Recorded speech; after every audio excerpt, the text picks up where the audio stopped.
Yo, what's going on, people? Welcome back to True Gunners TV. Yes, we're back with another video. Let's just get this scrolling down the bottom here.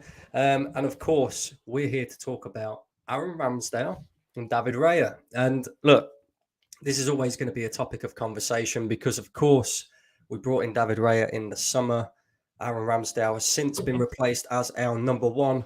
And who better to bring on to talk about this topic and debate it than Mr. Lee Gunner himself, of course. How we doing, my friend? I'm very well, man. I'm enjoying the sunshine. I've got my nice Hollandaise cerveza. I'm a poet. I fully know it. I've just had the hottest curry I've ever eaten in my life. So, yeah, I'm sweating, dribbling everywhere. So yeah, bear with me. But yeah, thanks for having me on, man. Appreciate it. And pick up the chat. Smash the likes up as you enter. Pay your rent. Make sure, do that. And you're gonna have to bear with me as well. This stream could go horribly wrong. We'll both be sat here dribbling. It's gonna be mad because I've just had a root canal at the dentist, so my mouth's a bit numb. Like I've got that Elvis Presley lip and all that. So you're a better man than me, mate. I don't go dentists. I'm petrified of going dentist. I'm not scared of anything in my life, but dentist, that is the one. I can't go there. I'll start going cold sweats and shaking, and then you can see the drill. And nah, man, just knock me out. Put me under, wake up and I'm cool, then I'll go. But they can't do that, so I'm not going. Yeah, I ain't gonna lie, I'm not a fan either. I had a bit of a nugget hanging out, like when I walked in there. Do you know what I mean? So, it's a bit mad. But yeah, now listen, guys. Of course, we're here to talk Arsenal. We're here to talk Mikel Arteta's decision making. Of course, we just beat Manchester City. We'll get Lee's thoughts on that as well. And of course, the big question today is David Raya actually better than Aaron Ramsdale? Is he a major improvement on Aaron Ramsdale? And we're going to debate that. Of course, it's still early on in the season. Both goalkeepers have played 4 Premier League games each for Arsenal this season. We'll take a look at the stats. I know Lee hates stats. I hate stats as well, but, we've got to take a look at the stats, of course, as well. So, yeah, let's start with Man City, Lee. Of course, Arsenal fans are getting giddy. The silky German with his pass back to the Martinelli is all of a sudden worth the 65 million that we paid for him. But we got the win. We finally got that monkey off our back. What did you make of that one, man? I was stressed all the way through it. I can't lie. I didn't think we were playing well. I thought that they could go up a gear at any point based off of previous. They were shocking. We weren't great. But when it's Man City, they're probably the only team in the Premier League. Maybe you could put Liverpool into that as well, but more so with City, that at any point they can just turn it on. Couple of passes, bish, bash, bosh, goal. And I thought that in the first half an hour, I thought they were toying with us.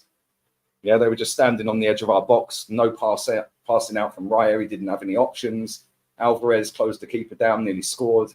They nearly scored straight from the get-go with Rice clearing it off the line. Nathan Ake straight after that, skying it out the stadium. I think that's landed at White Hart Lane now. I think it's just dropped out the sky. And at that point, I'm thinking, boy, they're toying with us. At any point, the goal's coming. But then we see Kovacic should have been sent off. Straight red on Odegaard, in my opinion. I thought that was horrible. Didn't obviously work out like that. He got a yellow. I don't know why they didn't send him to the screen to double check it himself. 2 minutes later, he plows straight into Rice. I heard Roy Keane saying on the overlap earlier that weren't a foul, it weren't a yellow card. I'm like, really? Come on, Roy. Come on, mate. Yeah, but I thought that was the second yellow. But listen, it's great that they didn't get the yellow and we got the win because they've got no excuses. We beat them fair and square. Yes, it was a fluky goal in the end, but we made that luck. Yeah, and it's about time that we scored right at the death against them. It's about time that we beat them. And the so-called toxic and negative lot, we're all celebrating like everybody else because that's ultimately what we want. We want us to beat the best teams. We want us to be at the top. We want us to win the major honours. And it's not just the result. Cool, the result is 3 points. It's too early in the season for it to decide anything. But it's the 12 games on the spin in the league. It's that now gives us confidence. That now tells us we can do them. Yeah, we drew with them in the Community Shield and done them on penalties. The very next game in the league, or the next game against them, we then beat them. So now we're 2 unbeaten against City. That's an improvement. I'm buzzing with that. And that is why I was so happy because the psychological block that we've had was the same as the psychological block of going to White Hart Lane every year, yeah, or against Chelsea back in the day, you know, or Man United away, yeah, and we've got all of them off of our backs recently. So there's improvement there. Like I say, I don't think it was the greatest performance, but when it mattered, yeah, all 4 of our subs stepped up. Yeah, Martinelli came off the bench, and from the first minute, he had a shot. That was our first shot on target, by the way. Yeah, didn't have a shot in the first half on target. The only downsides for me was Eddie Nketiah. I thought he was shocking. Like, runs around a lot. Oh, he's got work rate, and what? Yeah, he's getting paid 100 grand a week. Give me 100 grand a week. I'll run all day. Yeah, you've got to have a little bit of quality with it. He should have squared it into Declan Rice. Rice was even telling him where to put the ball. Yeah, but again, he takes an aimless shot going nowhere. Jesus should have played Rice in as well. Didn't think he was great either. Yeah, I thought he played all right, but I don't think he was great. I thought our centre-back pairing were elite, man. They were absolutely top class. And Saliba gets all the praise, but I think Gabriel's been our best defender since January, since the World Cup game finished. So Declan Rice, man of the match for me. Yeah, I thought the clearance off the line, I thought some of the tackles he was making, getting forward as well. Yeah, I thought that was a really good performance. That was his best performance for Arsenal. I've been really impressed with him, to be honest. I think he's just walked into Arsenal like he's been here forever. And he feels like he deserves to be here. A bit like Jude at Real Madrid. Like, he's owning it. Like, you've gone in with a big price tag to a big club, yeah, and you have to deliver now because everyone's watching that price tag. Yeah, and that silky German, not him, that's the silky Frenchman. Yeah, the silky German, yeah, he needs to take note from Declan Rice. Yeah, because big price tag, big wages, big pressure. Yeah, Arsenal ain't won a league for 20 years. So big pressure to win that title and get that off our back as well. And it was a great win, but it mean nothing if we lose to Chelsea next week or in 10 days, whenever it is. And it mean nothing if we don't get out of that Champions League group either. Yeah, and we've got Sevilla away next. If we lose that game, we are dusted, mate. Yeah, but especially if Lons beat PSV, yeah, we'll be 4 off the top and 2 off the second. We'll be looking at Europa League. So, yeah, man, it's good. I've enjoyed it. That's it. It's now in the bin. We've put that away. We've closed the door. Yeah, happy days. Now I'm just thinking, right, let's get some content out there. Gonna still do the lives, but I want to drop some videos on the second channel, which I've just done about Eden Hazard. And then we go again for Chelsea, man. I think we've still got 4 games this month. So I think it's 4 games in 9 days. I may be wrong, but I'm pretty sure we've got 4 games coming up in 9 days. Let me Google it. But yeah, it was decent, man. Very decent. No, I'm lying. We've got 3 games. Yeah, we've got Chelsea, Sevilla, and then Sheffield United. And then on the 1st of November, we have West Ham. So, yeah, we've got 2 important league games and a very, very important Europa League game coming up. If we don't win all 3 of them, then it's kind of irrelevant beating Man City. And the thing is as well, I see Ian Wright sat on that overlap with Gary Neville and Jill Scott and all the other Carragher and Keane and that. I'm right, he was going, yeah, but, you know, at some point, if you want to overtake City, you have to beat City. No, you don't. We beat Leicester twice and they won the league. You don't have to beat Man City. Yes, if we had beaten them once last season in the 2 games, we would have won the league by 1 point. Yeah. So, yes, it's a big psychological boost for us. You don't have to beat Man City to win the league. You could lose twice to them and still win it. All you've got to do is just get better results in the other games than they do. Yeah, we know they struggle against Tottenham. We know they struggle at Anfield as well. So all we've got to do is get better results in, say, them 2 games than they do. And automatically, it don't really matter, does it? So, but it was nice, man. Haaland was anonymous. I think Saliba and Gabriel took him out of their pockets today. And yeah, man, it's kind of crazy that he's still the top goal scorer in the league and he's not scored for 3 games. It's mad, isn't it? It's that kind of shows how good he is in terms of finishing, like in terms of scoring. But in terms of his whole round game, mate, if he don't, I don't know how many times he touched the ball in that game, but I guarantee it was less than 50. Probably less than 20. I mean, that'd be an interesting stat to know, to be fair, because I know Odegaard went a bit missing in that game, but I don't even remember really seeing Haaland apart from when Saliba was bodying him when he was going through 1-on-1. Do you know what I mean? So I've seen people saying that was a foul. I was like, what planet do you live in, man? It ain't a foul. I don't think it even if it was given as a foul, it was never a red because he weren't clean through. Because the way to pass, wasn't, and it was down the channel rather than through to centre. Yeah, so that's never a foul in a million years. That was quality, though. Just seeing him on the deck, man, I was like, yeah, Saliba, man, big up. Yeah, exactly. Because normally Haaland's the big bully boy. You know, he bullies defenders.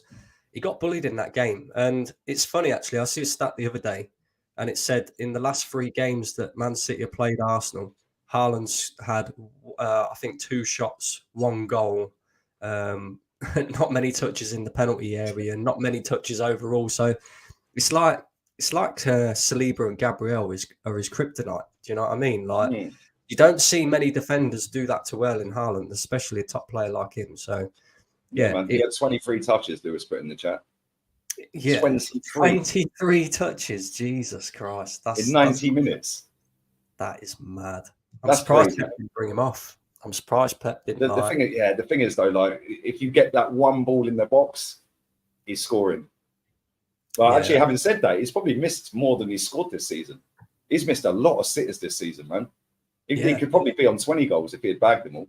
Do you know, he kind of reminds me in a way, obviously they play different positions, but he kind of reminds me in a way of like a Mo Salah, you know, needs loads of opportunities, gets loads of opportunities, but misses more than what he actually scores. But then because their goals and their stats in terms of their assists and goals, you know, always up there, it makes it look better than what it actually is. But you're right. I think Haaland has missed more chances than what he's scored so far this season. Whereas his last missed about 5 against West Ham. Yeah, and he was clinical. And then he got his goal, so everyone forgot about the other 5. Do you know what I mean? Yeah, it's mad. It's funny actually, Lee, because you mentioned about Kovacic, and look, he should have been sent off. I don't care what anybody says. He should have been sent off, even if that first tackle isn't a red card. It's definitely, you know, a booking, a strong booking, and then that second tackle is a booking all day long for me. And it's funny because somebody just said in the chat, if I can find it, about Howard Webb. I don't know whether you've seen the video of Howard Webb. Yeah, I see it. I mean, what do you make of that? Because, like, let's talk about VAR. I mean, you're old school. I'm quite old school as well. You know, obviously we've seen back before VAR was a thing. We've seen how, you know, referees actually had to do their jobs back then. And, you know, sometimes there'd be goals that were ruled offside that weren't offside and vice versa. And you kind of, you know, you get unlucky one week and get lucky the next. I'm looking at it and I'm thinking, is VAR even worth it? Because the incompetent clowns that we've got in charge of all this, you know, VAR was brought in to make the correct decision every single time that there's a bit of controversy. And there seems to be more controversy surrounding it than what there is correct decisions at this moment in time. So I'm sitting here and saying, if it was me, I'd go back to how football used to be. You know, the referees, the linesmen, the fourth officials, they do their jobs. Scrap all this VAR stuff unless you want to, you know, continue using it for things like offsides. But like even that the whole Kovacic situation, if it's a second bookable offence, VAR can't get involved in that because it's that makes sense. That's what I took out there. How does that make sense? That's mad. It's supposed to be there for clear and obvious errors. Yeah, but what I think it's done now is they're turning it into, well, let's just use it for everything. It's not clear and obvious. Like when it's a millimetre offside, is that clear and obvious? Like it's not, is it? Like if you're 3 yards offside, then yeah, and you give the goal, then it's clear and obvious it's a wrong decision. We need to check it. But it's a millimetre, and I feel like they're trying to use it too much, and it's almost like they're becoming the celebs. They're becoming the stars, where it's actually the players are the stars. Yeah, like, do you know what I'm saying? It's like when they said that they can't use it for a second yellow, that's ridiculous, man. Like that is actually ridiculous. And like, I don't get it. Like for me, I've never wanted it. I don't like it. I think that it's not so much VAR itself; it's the people that are using it. I see Paul Merson having an absolute meltdown on Mike Dean on Sky Sports the other day and Saturday. Right. Yeah, and he was going, yeah, but you know, you don't know the rules. It's clear you lot don't know the rules. And Mike Dean was saying to him and the panelists tonight. Yeah, and I'm like, mate, you lot know the rules and you're still getting it wrong. Like, do you know what I'm saying? It makes no sense. Like, I see in other countries, I watch a lot of La Liga, bro. It's not as bad over here. They still make errors though. They still cock stuff up every now and again, but it's not as bad, and it's more fluid with it as well. Like their offside technology is better. Yeah, it's the same as the World Cup stuff. Yeah, see, that's the other thing. Like, I don't understand, because obviously the World Cup, when they use that offside technology, it's different to what we use in the Premier League, and it's correct more times than not. So why hasn't that, like, the biggest league in the world, right, that generates the most amount of money as well, that has the most eyes on it? You would have thought they would have, implemented that technology into this league, considering it works so much better than allowing, some dickhead in the VAR room to make a decision. Like, it doesn't make no sense to me. Like, why haven't they done that? Why haven't they implemented that? Why are they still carrying on with this? Oh, it's all right, we'll let Howard Webb decide that, or Mike Dean, or some other idiot. Oh, we'll let them decide that. And then the other thing is, I think if you're going to use VAR and there's a decision where it's a bit like up in the air, I don't really know whether it's a clear and obvious error or not, whether it's a yellow card, second yellow card, red card, whatever it may be. I think every single time they do that, they should just send the referee to the on-field screen and let the referee make the decision. Forget about them idiots in the VAR room, because they're not actually on the pitch refereeing the game. Let the referee do his job. That's what I think. See, when they've got the ref on the pitch and then the players all surround him, go to the screen, go VAR, all the players do it now, yeah? Right. But I don't like the fact that when the audio was leaked the other week, yeah, and they put it out there over there, I think that was Arsenal game. I think it was an Arsenal game. And I think it was Liverpool, wasn't it? Huh? It was the Liverpool offside, wasn't it? No, the one before that. There was one before. I think it was us. I think Anthony Taylor was the ref. Yeah, I can't remember what game it was, but it was a home game. But they were talking to him, and they put the audio out, and they were saying, "Yeah, I think you might have made a mistake, or like maybe you want to go and check it." And he's saying to them in the VAR office, yeah, saying to them, "Right, can you tell me what I'm going to see?" No, that don't roll, mate, because he's almost like, explain to me why I'm going to change this decision, kind of thing, which is cool. But he's basically subconsciously telling them, right, cool, I'm going to change the decision, but I need something to go off. So show me what, rather than just saying, right, I think maybe you want to go and check the screen on that and shutting up. Yeah. And then he's stood at the screen and then he'll say, right, okay, can you show me another angle? Can you show me this? They don't need to say anything. Yeah. But they were kind of talking him into giving a decision, like, against what he gave, rather than just letting him go and have a look at it. Yeah. Because now they're in his ear telling him, oh, well, you're going to see this, because he's asked for it. That shouldn't happen. I think that if you're going to call it out and say, right, do I need to go and check? Yeah, you can go and check this, Anthony. Yeah, we'll put it on the screen for you. Yeah, let us know what you want to see. And then he gets there, they put the first angle up, then he'll say, can you do it in slow motion? Can you show me the reverse angle? They don't need to speak. All they got to do is put the graphics up. That's it. Yeah, I just find it, mate, it's baffling. People say it's a conspiracy and this and that. I don't think there's any conspiracy against any teams. I just think they're all useless. Yeah, and I think that it's gone away from the ref being in control to now some idiot in an office being in control. Yeah, so now the ref is kind of off the loose, like he's allowed off, he gets away with one, and everyone's blaming VAR. Well, that's not what it was here for. Right? The thing is, you're never going to get 100% decisions right, because what you think is a red card, somebody else might not think it's a red card. So you're always going to upset somebody. So why don't you just scrap the whole thing and just go back to what we used to do? Like, this is what it is. It always evens out over the season. Look at last season, first game of the season, Palace should have had a penalty against us for handball. Gabriel. Yeah, then we play Liverpool. They should have had a penalty against us. Gabriel, handball. Do you know what I mean? It's weird. Tommy Yasu getting sent off in that Palace game. Like, the ref yesterday on Sunday was the same ref who gave 2 bookings in 10 seconds to Martinelli. Yeah. But then he don't want to give 2 bookings on Kovacic. Like, these refs, they make it up as they go along, man. But I'd rather just have one person, the referee, make the decision based off of what he's seeing, yeah, and what he thinks has happened, yeah, rather than having 4 or 5 other people deciding, yeah, and then still getting it wrong. Just let him deal with it, because then there's only one person you can blame, not 4 or 5, and then you have to demand audio comes out and apologies and all. That rubbish, man. Yeah, that's it. And I'm just going to grab a beer, mate. Yeah, I'll be 1 minute. Yeah. yeah, no worries, no worries. And the apologies is like, what does that actually do? Do you know what I mean? Like Liverpool, for example, probably shouldn't have had Curtis Jones sent off. I mean, if that is a red card in modern day, then yeah, maybe you can accept that one. The Jota one, it's not a red card. You know, it's not a second bookable offence. What, or was it the first booking? It was a bit of a crazy game. Do you know what I mean? Crazy. And then of course the offside as well.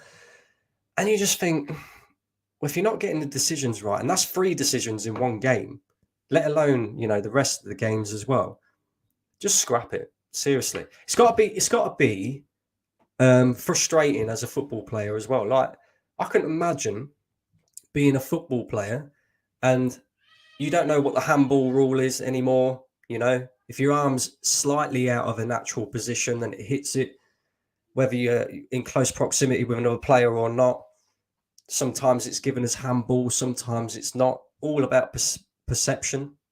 And then you look at it and you think, okay, like you got players that are scoring goals, legitimate goals, and they don't know whether to go and celebrate because they don't know whether VAR is going to rule it offside or something. I think that's stupid, man. And that's the thing that's killed it for me. Yeah, is you can't celebrate a goal anymore. Yeah, and imagine, look at when Man City played Tottenham, Champions League quarter-final at the Etihad. Sterling scores right at the death to knock Tottenham out, or take it to pens or whatever it would have done. Yeah, I think it would have been to knock him out, but I can't remember.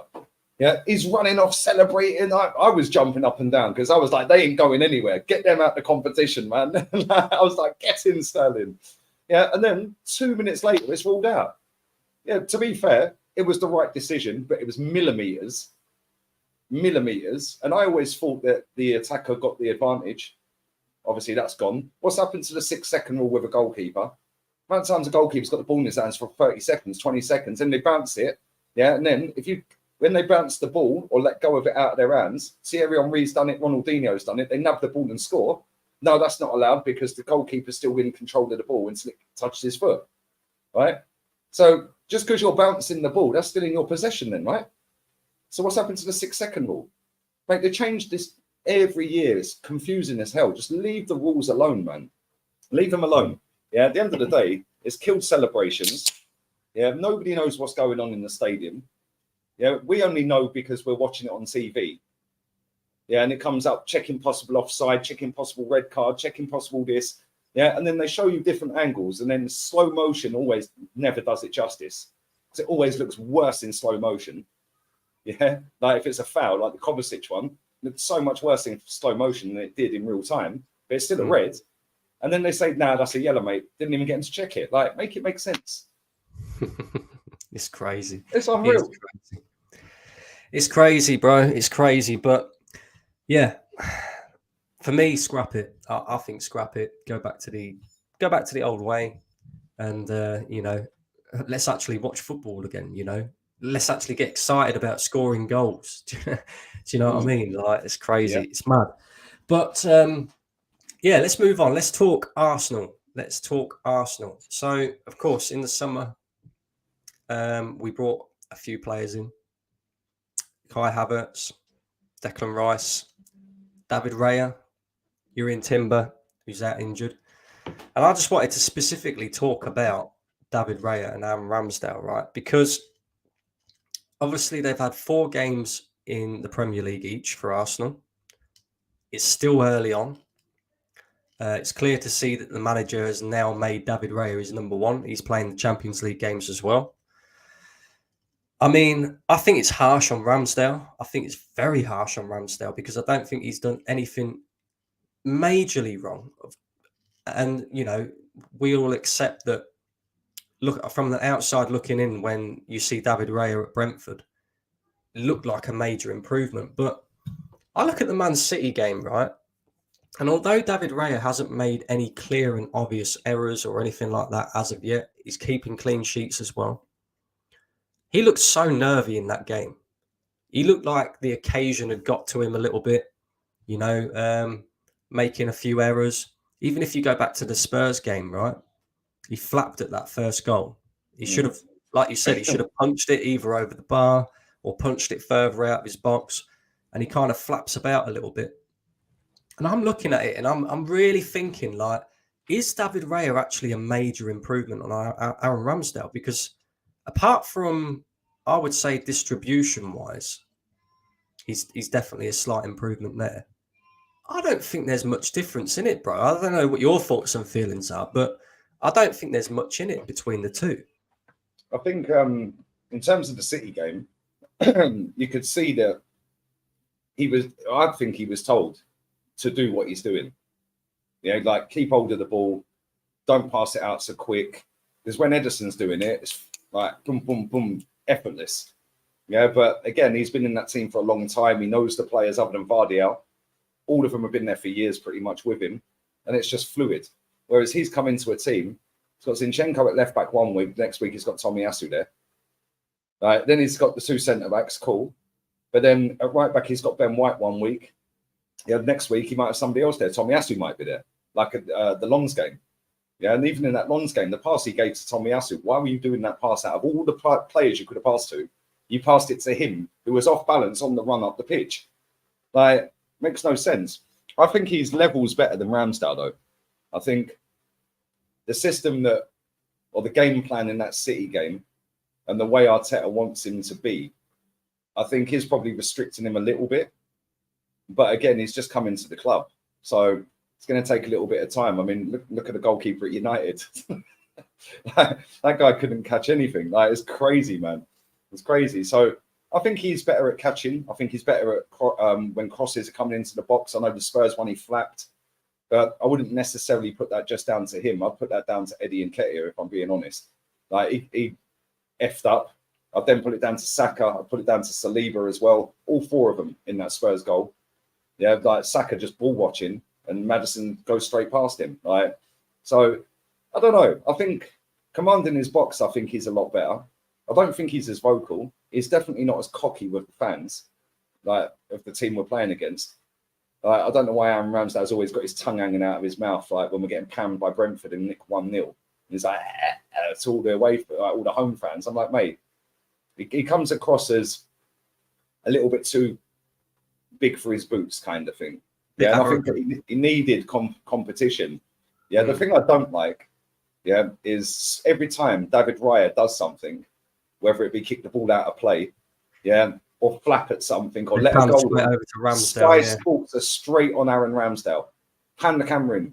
I don't know if his old man or somebody in his family's got shares or works at Sky, yeah, or whether they're just trying to push the English goalkeeper narrative. I don't know. But when we played Lons the other night, I didn't see TNT doing that. Yeah, and he made a mistake in that game. I didn't see the camera go straight on Ramsdale that night. I know I'm watching it on DAZN, but they're linking it via BT Sport, TNT, whatever it's called. So still the same, it's different commentators, but it's still the same game. Still the same, streamed off of there. So I don't know. It's a weird one because I don't like this idea of rotation. Yeah, I know De Zerbi's been rotating, but look how many goals that team have conceded this season in all comps, more than any club in the country, or in the Premier League anyway. Yeah, they've been pammed 6, they've been pammed 3, they've conceded 3 at home to AEK Athens. They've conceded 2 at the weekend. Like, nah, not for me. I'd rather have a solid back 4 and a solid goalkeeper, and that's my back 4 and goalkeeper. I've got a question for you. Go on. In hindsight, obviously this is hindsight now, should we have just kept Emi Martinez? Yeah, probably. Do you think Emi Martinez is better goalkeeper than both Raya and Ramsdale? Not with his feet, I don't think. Not with his feet. I think shot stopping, which is his job, like Roy Keane will tell you, it's his job. It's his job. Yeah, which it is. His job's to stop the ball going in the back of the net. And I think he's better than both of them at doing that. Yes, people say, oh, but look how many goals he's playing for Aston Villa. Yeah, and the reason he's playing for Aston Villa is because this manager didn't want him. He preferred Leno. Yeah. So I think he's better in that sense, but with kicking out and passing out from the back, which is what all of these managers want to do now, which I find ridiculous. Like Terry asked me yesterday on Straight Facts, he said to us, Pep killed football. I said, no, it ain't Pep killing football. Pep's got his own style and everyone's copying it. It's all the idiots that are copying it because they're not going to do it like Pep. It's like somebody, like when I used to do sales, I could go out and train somebody, tell them exactly what I'm saying, teach them exactly what I say word for word, and then say, right, you do it then. But they can't do it. Yes, it's like you're trying to do what Pep's doing. You've got Brighton at it, Arsenal at it. Liverpool do it to a lesser degree. I think they have a slightly different. Arsenal are slightly different as well. But everyone's trying this, pass it out from the back. When Raya kicked the ball long in that game against City, he was going mad, mate. Yeah, he went nuts at him. Yeah, and it was like you see him on the touchline because it bounced straight back off. I think Diaz won the header against Eddie. Yeah, and it just went straight back. He was going absolutely nuts because he didn't want him to kick it long. Maybe if we get Ivan Toney in the summer, in January, now we can go long every now and again, which is something I want. Yeah, I don't want to see all this tippy-tappy crap out the bag. Yeah, it looks great when you get a goal out of it. You know, how many times you get him from back to front and scoring a goal just like that out of it? It's not very often, is it? So, yes, I know it's all about retaining possession, but there's ways of doing it. Possession don't win you games either, though, Lee, does it? Let's be honest. You can have all the possession in the game that you like, but, you know, it doesn't guarantee you 3 points. And it's ironic, really, because, you know, we talk about Ivan Toney, we talk about Pedro Neto. They're two players that me and you, and I'm sure a few others as well, has been beating the drum for in the last 2 to 3 years. I've been saying 3 years. And now all of a sudden, the entire Arsenal fan base are like, yeah, let's go get the ball now, Brandon. That's what they do, man. When it's fashionable, they all jump on board, isn't it? But we're negative. Just back Reece, just back Eddie. Why do they want Ivan Toney, bro? Tell me. They got Eddie. He can do a job. That's what we keep getting told. He can do a job. I don't know what job it is, whether he's like sweeping the changing room up afterwards and mopping it and like serving up the drinks at half time and that. I don't know. But I reckon he's looking after the dog, bro. I don't know why they want Pedro. Yeah, maybe he is. I don't know why they want Pedro Neto. We've got Starboy. How's he getting a game? We've got Starboy. He plays every week. Yeah, but all of a sudden that's fashionable. Yeah, now they want him. Oh, he's the missing piece of the jigsaw, Ivan Toney. Really? Well, why were you all on your knees for Eddie and Nketiah when I was saying get Ivan Toney in then? Yeah, and then we give him 100 grand a week and Henri's number. Embarrassing, man. Yeah, and then we'll go and get him in. And I do think we're getting him, by the way. Yeah, I'm not going to say why I know that, but anyone who watches my channel on a regular knows the reason. Yeah, but I do think we're getting him. If I was a gambler, a betting man, I would put money on it, but I don't gamble. I would put money on it that we will get him in January. And I personally, just my thoughts, personally think it's already been agreed. Don't go putting money on it, bro. We know exactly what happened last time you put money on something. You know, the Arsenal Spurs game and that. Oh, yeah. And the time before that was last season. A guy called, what's his name? Kyle. I had to give him 200 quid. Never met the guy in my life. I had to wire him 200 quid because I said Chelsea to finish above Arsenal last season. Jesus. Oh, yeah, I said Man United to finish above us this season, mate. I'm having a mare. Yeah, my success rate is not very good. Yeah. But no, I do think we'll get him. And I do think he'll start every week as well. Yeah, because like we've got Jesus, we've got Martinelli. Yeah, and Jesus has been decent on the left. Yeah, I don't think he was great on the right. I thought he was all right, but I don't think he was great. And I know he sometimes plays off the right, or did at Man City and for Brazil and that. But I think that we have Saka, even without Neto, just leave Neto out for a second. Saka, Jesus, Toney, Martinelli, Odegaard, Trossard as the 6 attacking players. We've got a bit of everything in that. You've got somebody who's going to run the channels left, right, and centre in Ivan Toney. Somebody that's cool as a cucumber on penalties. You know, can score all types of different goals. He's an outlet. He can hold the ball up. He can score headers, left foot, right foot. He can take free kicks as well. Yeah, his free kick last season, I think he scored a hat trick in that game. Unbelievable. But then you've got Trossard who can do the same. He can play all across that front line. Yeah, and he's been poor the last 2 games. But you've got Martinelli who can do the same. Jesus can do the same. Saka more so on the right. But yeah, I think if we get him, I'll be super confident we win the title. Even if it's just him in January. But I want Neto as well, man. That guy is sick. Yeah, that guy's had 2 mad ACL injuries and he's still one of the best wingers in the league. And he's still super young as well. So, and then I think that we can then rotate. We can sit Saka down. We won the game without Saka. Yeah, that right there is a wake-up call to Arteta. Yeah, that we can win games without him. yeah, against decent teams, very good teams, world-class teams. So, and I think if you look at Man City, they haven't got an amazing squad. I don't know why everyone thinks they've got an amazing squad. They've got an amazing 15 players. Yeah, other than that, the rest of them are youth players or goalkeepers. Scott Carson, Calvin Phillips, like Oscar Bob. I mean, come on. Would we want Oscar Bob at Arsenal? We wouldn't, would we? Yeah, do you know what I'm saying? But then would they want Eddie Nketiah at Man City? They wouldn't, would they? So, but yeah, I think if we have a solid 15 or 16 players, you can then rest them. I think we need a centre back as well. I can't lie. Yeah, I don't know what Kivior was signed for, if I'm honest. This is it. He's versatile, inverted. You know, you can do whatever. You can play any position, Lee. That's the same. Right, I think same his missus is more famous than him. That's a load of rubbish. Yeah, what a load of rubbish. And the thing is as well, I'm going to say this as well, yeah. I think we're going to bin Zinchenko in the summer.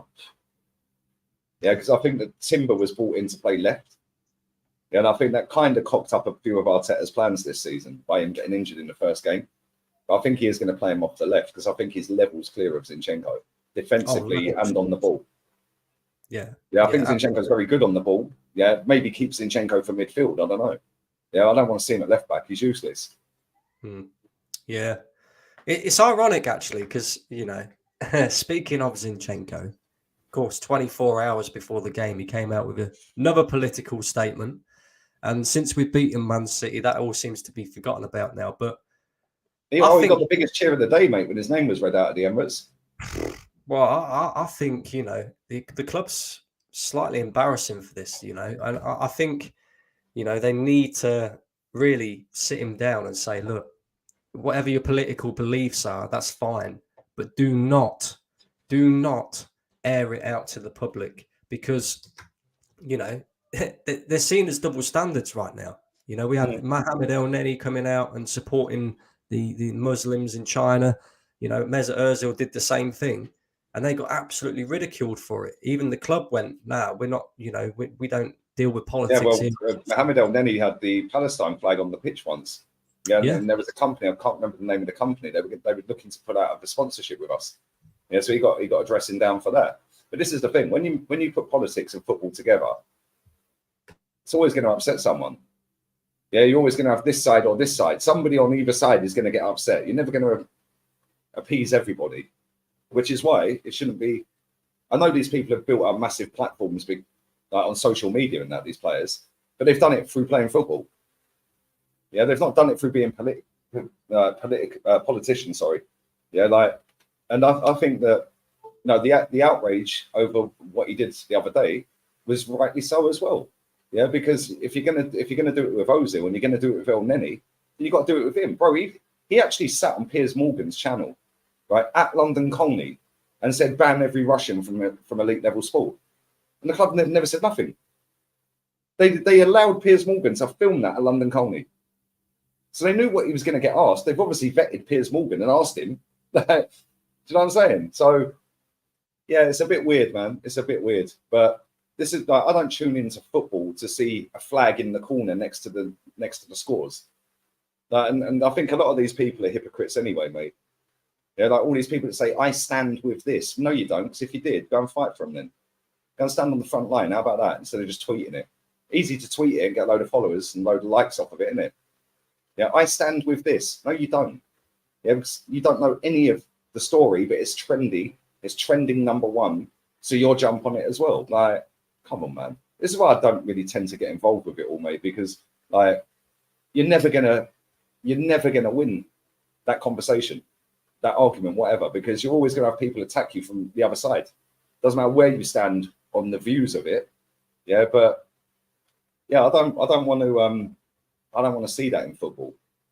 Yeah, but no doubt now we're going to see another flag next to the scores going forward and stuff like this. But not only that, a lot of these people are thinking with their pockets as well.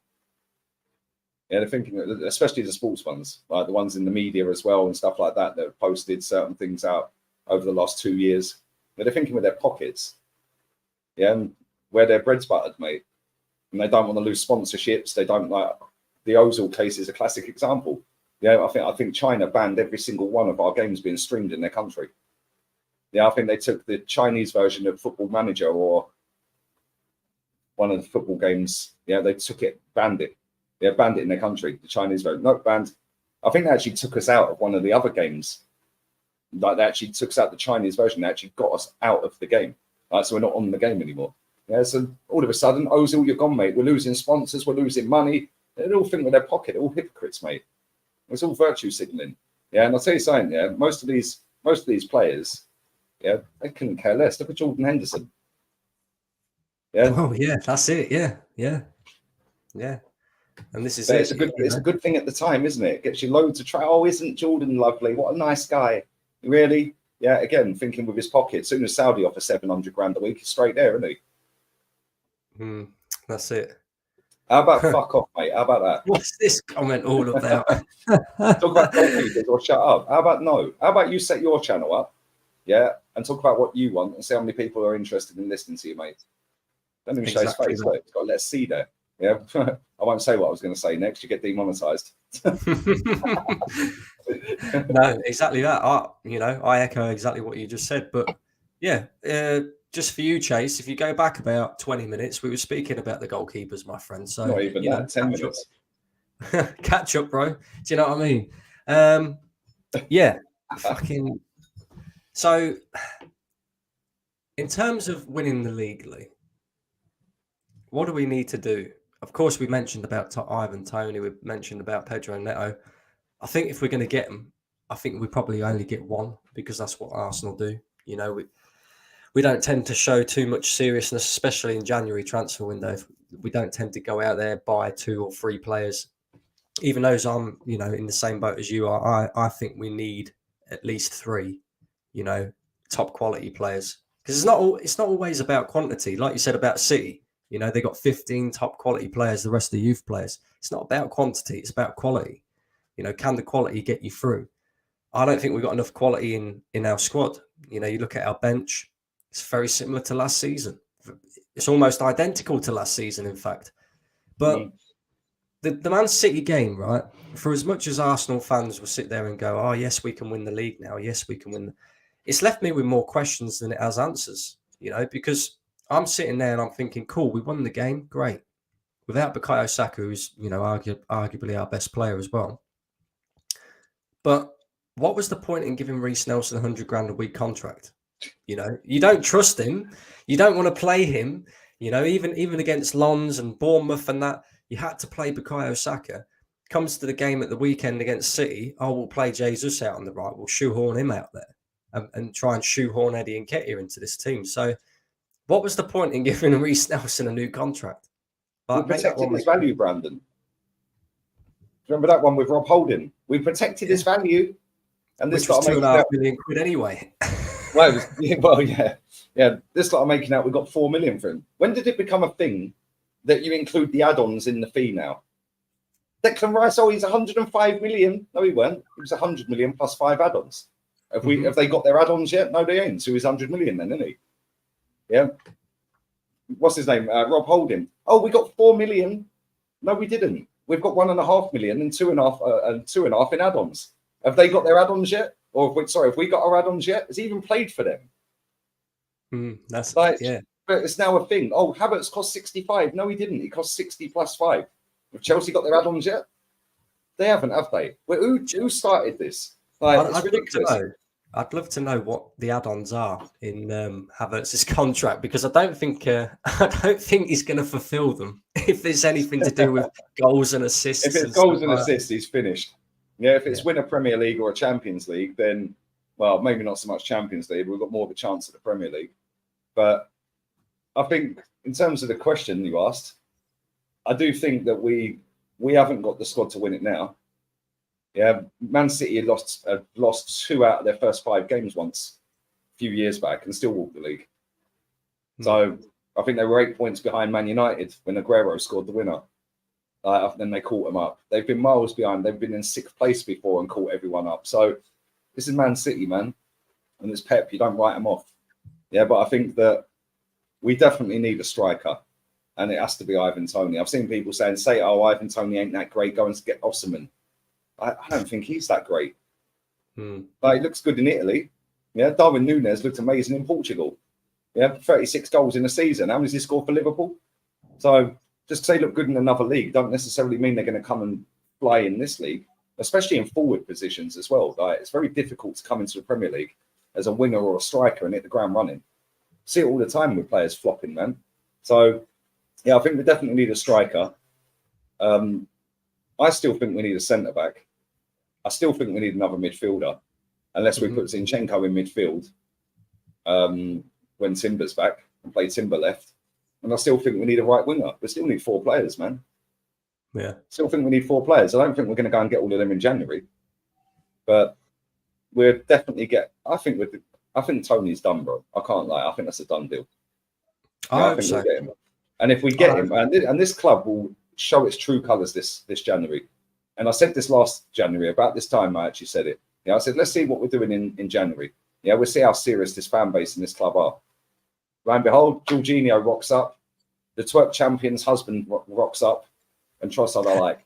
Yeah, other than that, yeah, maybe she could get a game, mate. She'd be better than Kai Havertz. But I just look at it and I think, like, are we going to go out there and break the bank? Maybe the City win now gives them a nudge to go, look, we can do it, you know. We can beat City. Yeah, maybe we can go out there and do Pedro Neto and Ivan Toney. If we sign both of them, I think we win the league. See, that's my fear. I think if we buy Toney, I think we may still fall short, but we'll run them closer than we did last season. Yeah, see, that's my fear. Because we beat City without Bukayo Saka. And we're saying, you know, that means now that we can prove that we can do it, we just need that extra quality. And I'm in total agreement. Go and get Ivan Toney, go and get Pedro Neto. I just got a funny feeling that this football club will do the same old thing and go, well, we beat City without Saka, so we don't need Pedro Neto. Do you know what I mean? Like, that's typical. Mate. We've got Reece. We've got Reece, mate. He can do a job. He can do a job, mate. How long is he going to live off of that Bournemouth goal for?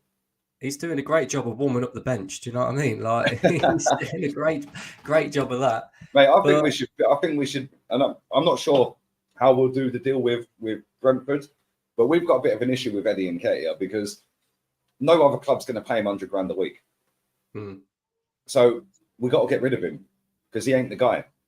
We bring Ivan Toney in, he's going to command at least $100,000 a week because if he knows Eddie's on $100,000 a week, which the whole world does, then he's going to want more, isn't he?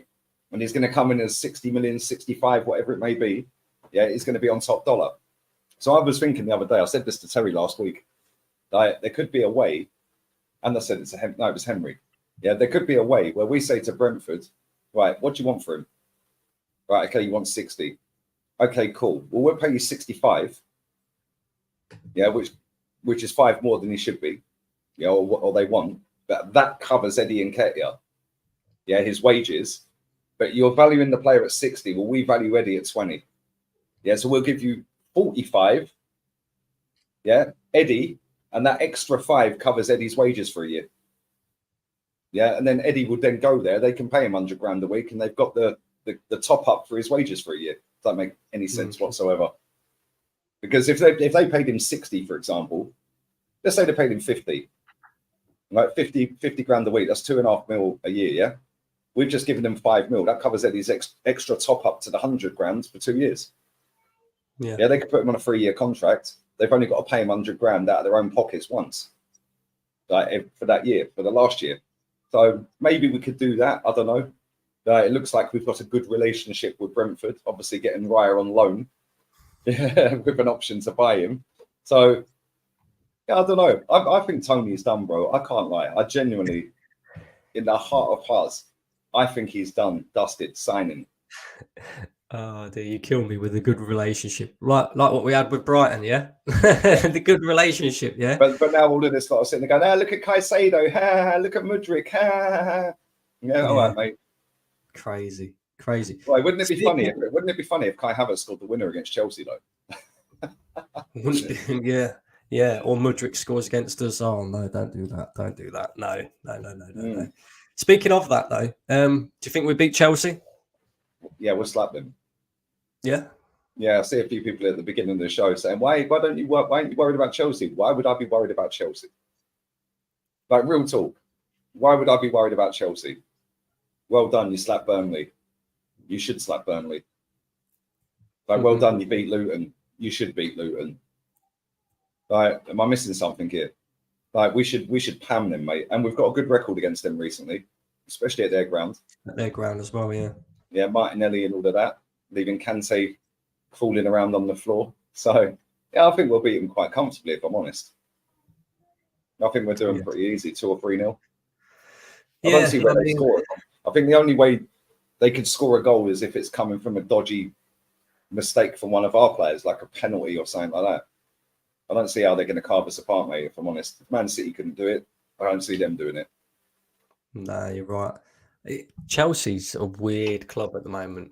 Weird club. Mad successful in recent years. Mad successful.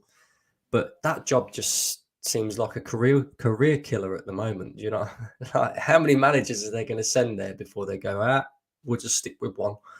Because I don't believe they'll stick with Pochettino all season if this continues. I think he'll be sacked. Yeah, he'll be sacked. Who's going to get sacked first, though? Him or Ten Hag? Oh, that's a good question. Do you know what? I did a stream on this, right?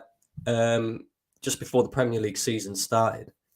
And I etched my bets. I don't know why, but I etched my bets on Ten Hag being the first one to get sacked. It's that second season syndrome at Manchester United. You know, they all go through it. It's ever since Alex Ferguson's left. Every single manager that's gone there, they have the good first season, and then the second season, they just all their true colours show. That football club's an absolute mess right now, Man United, by the way. Absolute mess. Yeah, but yeah, could be Pochettino. I don't know. I mean, Chelsea. I think Ten Hag. I think Ten Hag as well. But then, who do Man United replace him with? They'll go and get the hipster from Brighton, who ain't no good either. Yeah, it looks good when it comes off, but then gets pammed 6 by Aston Villa. I watched them against AEK Athens. They were just toying with them, mate. They were just sitting back going, yeah, you have all the ball in front of us. Yeah, and then we're just going to break and score. And they've done it 3 times. Yeah. And in fact, both of their goals in that game, Brighton, were both penalties. They're not that good. They're not that good. But it looks good when it comes off. And he's a hipster manager. Oh, he's a young manager. He's playing nice football. Pep said he's great. Yeah, this is the same manager, De Zerbi, who's come out and said, I'm not a manager to win trophies. I'm a manager for entertainment. Don't want him anywhere near us, mate. Mate, it'd be great for Arsenal fans because they're not interested in winning either. Great for Tottenham as well. Maybe even great for Man United because that club's gone down the toilet real quick as well. So, yeah, maybe I think I'll get him. If they sack him, Ten Hag, I think they'll go and get him. Quite possible. But listen, guys, we've been on for an hour. Very much appreciate Lee coming on. Thanks for having me, man. It's been a good conversation. And guys, make sure you subscribe to the channel if you're new. Of course, hit the like button if you haven't already on your way out. Make sure you go and subscribe to Lee's channels as well if by some miracle you're not. Do you know what I mean? And yeah, we'll be back again, doing more content, I'm sure, this week. What you got coming up, bro? Just dropped a video on Lee Reacts. First time for about 10 days I've uploaded on there. I need to do more. So I'll be uploading every day on there through the international break. So yeah, go and check that out about Eden Hazard. How good was he? Go and check that out. I've upset Chelsea fans. Oh, he's better than Bergkamp. Yeah, good one, mate. You never see Bergkamp, did you? Yeah, it's like turn it in better than Bergkamp. He ain't even better than Zola, mate. Crazy. Yeah, another baller. Oh, yeah, I ruined him on Twitter yesterday. They're all going, oh, he's the best dribbler in Premier League era. Never seen Georgie King-Clancy then, have you, mate? Yeah, like, what about Giggsy, Ginola, Kanchelskis? Like, I could carry on. I could list another 10. Yeah, great player. Go and check the video out. And then I'm going to record a video now about Ivan Toney coming to Arsenal. And then I'm going to cook some food. I've still got half of my lamb fowl left. I'll have that later. But I'm going to cook some octopus and some bit of shrimp with some potato and some veg, bit of rice. So yeah, man, I'm frying some fish today. Right, big up to CJ in the chat, bro. Hiding. If I was hiding, bro, you wouldn't know I'm in Spain, would you? If I was hiding, you wouldn't find me. You wouldn't know where I am. I wouldn't tell you where I am if I was hiding. Check my Instagram out as well, Lee Gunner 82, because I always tag where I am. I'm going to the beach tomorrow. It'll be tagged. So maybe you can come and find me. Yeah. Thanks for having me on, man. What a moron. What a moron. And on that note, guys, we're going to jump out of here. Cheers for tuning in. Don't forget to slap them likes. Do it. Pay your rent.